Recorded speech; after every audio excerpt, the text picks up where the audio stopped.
Tall and Tiny Footballs is all about giving kids a positive first experience of football and giving adults all the benefits that playing football brings as well. So we've been coming here for 6 weeks now with my youngest laddie Archie. It's been really good for his development, not just in the football sense, but he's came out the shell a little bit. My oldest laddie, he's now 6. I really wish this was around when he was that age. He seemed to lost a lot of confidence in football when he was Archie's age. He's slowly starting to get back into it now, so it's a really good programme. We've took a lot out of it. Hey. Good.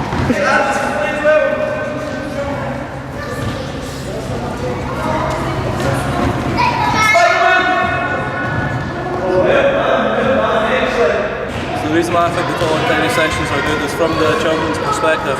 If they're not quite ready to be separated from the adults yet, it's really good to get them involved because then their focus is kept more, they engage more in the session, they just generally have more fun.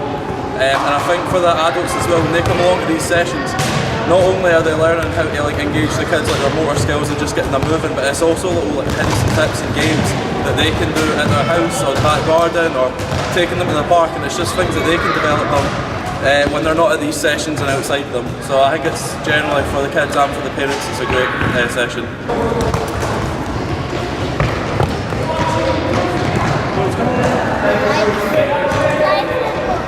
It's been hard to get kids, especially young kids, to understand taking small touches, not picking the ball up with their hands, just kind of using their feet and being in control of the ball.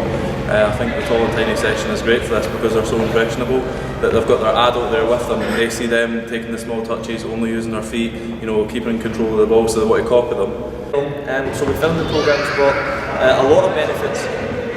No more so than the kids actually obviously improving their football skills.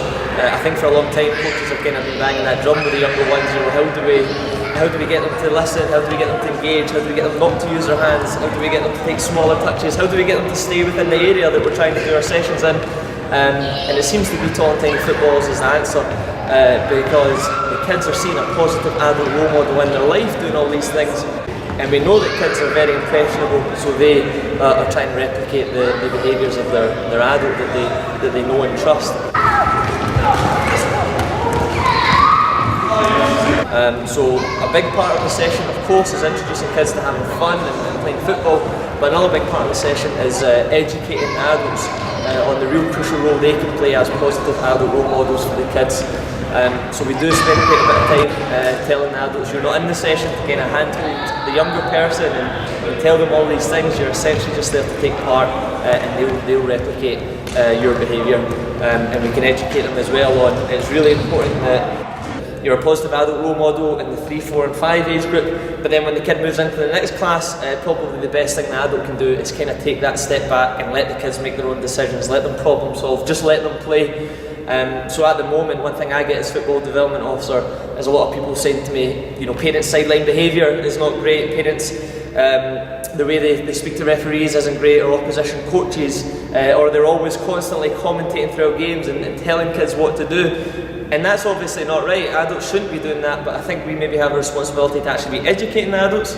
We can't just moan about it, we actually need to get intervene. And a great way to intervene is Tall and Tiny Footballers. We don't only get into the young person's life early, but we also get into the footballing parent or adult or grandparent or guardian, whoever it is.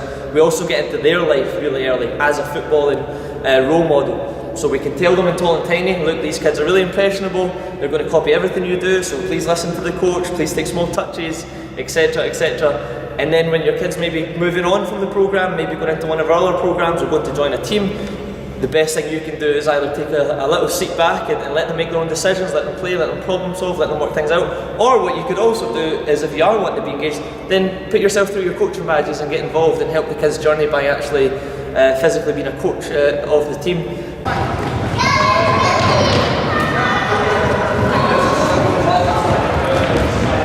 I think the guys do a great job. They do for free jamming, lots of fun for the kids. Obviously the kids have great fun.